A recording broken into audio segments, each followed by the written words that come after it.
Baru umur 9 bulan dan masih netak mamanya, Cesc Fabregas udah nongkrong di Nou Camp. Gimana gak jadi legenda pas udah tua? Ini kisahnya.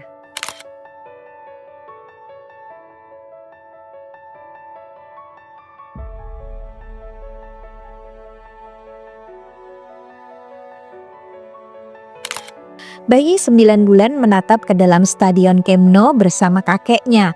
Tak menyangka bahwa suatu hari namanya akan berkibar di level tertinggi sepak bola dunia.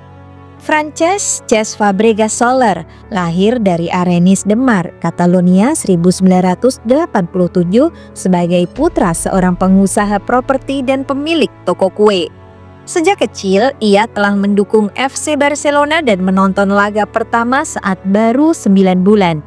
Di masa kecilnya, bocah ini idolakan kapten Barcelona, Pep Guardiola, yang kelak memberinya kaos sebagai penghiburan saat orang tuanya bercerai.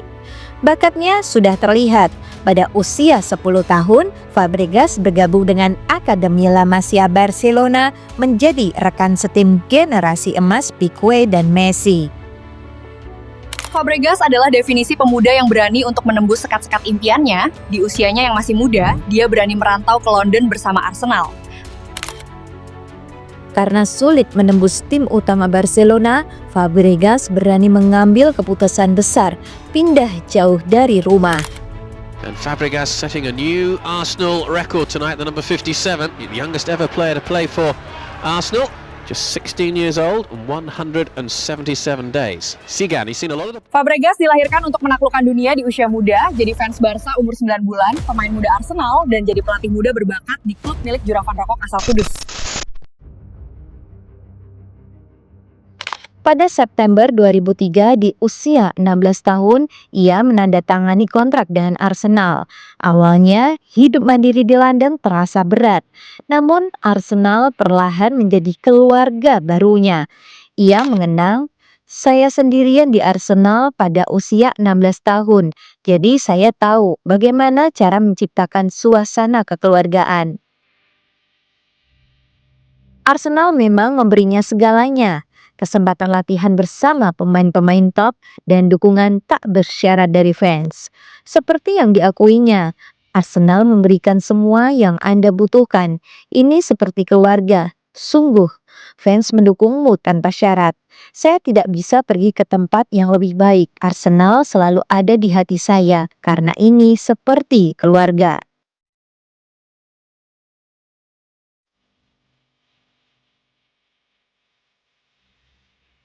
Di Emirates Stadium, Fabregas memecah rekor, debut tim utama pada usia 16 tahun dan gol yang mengukuhkannya sebagai pencetak gol termuda klub. Ia pun tumbuh menjadi pemimpin. Di usia 21, ia diangkat kapten Arsenal. Namun ambisi gelar Liga selalu lolos dari genggaman tim London Utara. Gelar pertamanya baru datang pada 2005 saat Fabregas berada di starting 11 final Piala FA, mengalahkan Manchester United lewat adu penalti.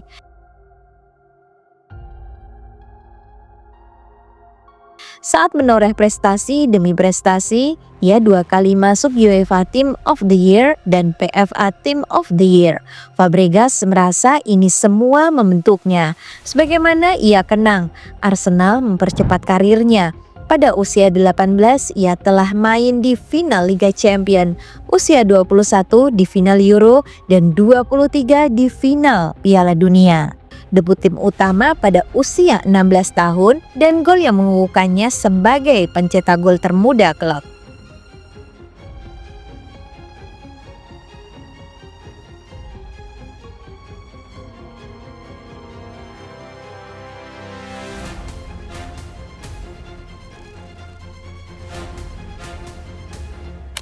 Setelah tumbuh pesat di tanah rantau, dia disuruh pulang untuk mengabdi di tanah airnya sendiri. Barca baru sadar juga nih.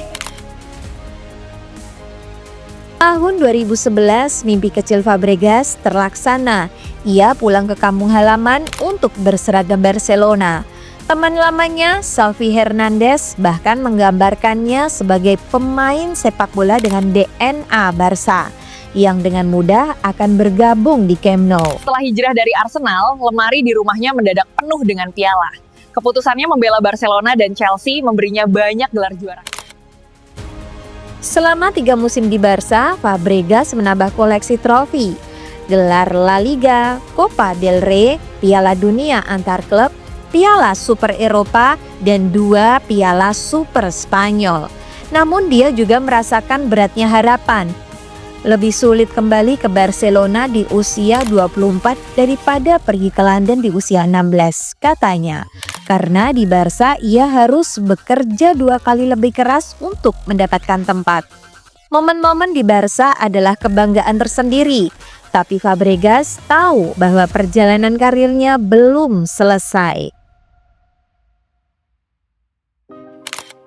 Setelah meraih 6 trofi bersama Blaugrana, Fabregas memilih tantangan baru di Premier League. Pada 2014, ia menyeberang ke rival sekota Arsenal, Chelsea di bawah arahan manajer legendaris. Di sini ia kembali menorehkan sukses, gelar Premier League musim 2014-2015 dan 2016-2017, 1 Piala FA ketiganya, dan bahkan 1 gelar Liga Eropa turut menghiasi lemari trofinya. Kita pun menyaksikan Fabregas berkembang menjadi jenderal lapangan tengah yang piawai membagi umpan.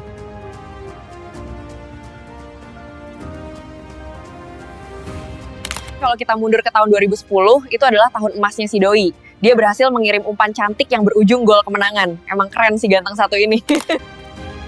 Di samping prestasi klub, Fabregas adalah bagian krusial era keemasan tim nasional Spanyol. Ia mengkoleksi 110 caps dan 2 gelar Euro beruntun 2008 dan 2012 dan menuntaskan perjalanan Spanyol di Piala Dunia 2010 dengan umpan emas untuk gol kemenangan Andres Iniesta di perpanjangan waktu.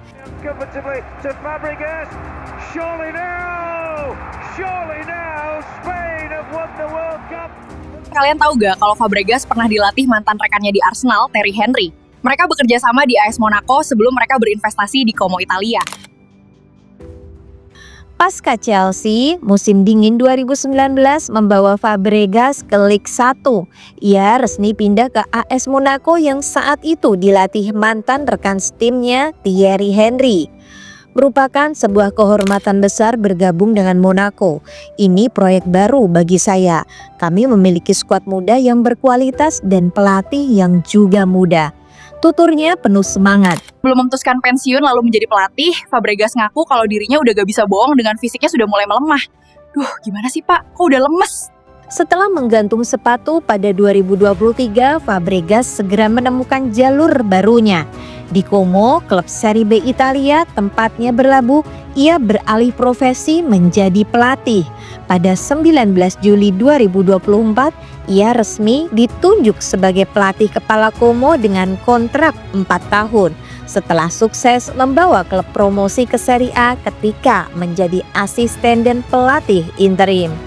Di ulang tahun ke-37, ia berdiri di pinggir lapangan, bukan lagi sebagai gelandang, tapi sebagai nahkoda baru. Dengan mata berbinar, ia mengungkapkan kegembiraannya. Dukungan pun datang dari sosok terdekat, Thierry Henry, menjadi pemilik saham minoritas di Como. Henry masih dekat dengan sahabat lamanya. Fabregas memuji Henry sebagai sosok yang selalu siap mendukung.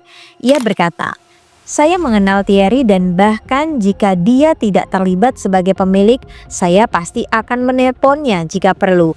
Dia adalah orang yang sudah banyak membantu saya sejak saya sangat muda di Arsenal." Keakraban dua sahabat 2 dekade lalu itu kini tetap terjaga, memperkuat misi Fabregas di Italia. Di musim pertamanya di Como, Cesc Fabregas berhasil membawa tim milik juragan rokok asal Kudus itu bertahan di Serie A di posisi ke-10. Berkat prestasinya itu, bocah La Masia ini menjadi salah satu pelatih muda yang diminati di Eropa. Inter Milan yang baru saja ditinggalkan Simone Inzaghi ke sepak bola Timur Tengah melirik Fabregas untuk menjadi suksesor untuk menukangi Lautaro Martinez dan kawan-kawan. Meski dilirik banyak tim Eropa, Fabregas masih ingin belajar bersama Como. Duh, luar biasa banget nih Fabregas. Kisah Cas Fabregas adalah perjalanan panjang penuh liku dan kebanggaan. Dari bocah La Masia yang bermimpi sampai bocah kecil di Camp Nou hingga mengangkat trofi juara dunia bersama Spanyol, semua terpatri dalam memorinya. Saat mengumumkan pensiun, ia menuliskan, "Perjalanan ini adalah sesuatu yang tidak akan pernah kulupakan." Pada bab baru sebagai pelatih, Fabregas membawa segala pengalaman itu sebagai bekal. Dari family di Arsenal hingga DNA Barca yang ia pegang, semuanya membentuk legenda hidup sepak bola. Kisahnya yang dramatis dan inspiratif ini bukan hanya biografi biasa. Ini adalah narasi penuh gairah yang menggetarkan hati penonton.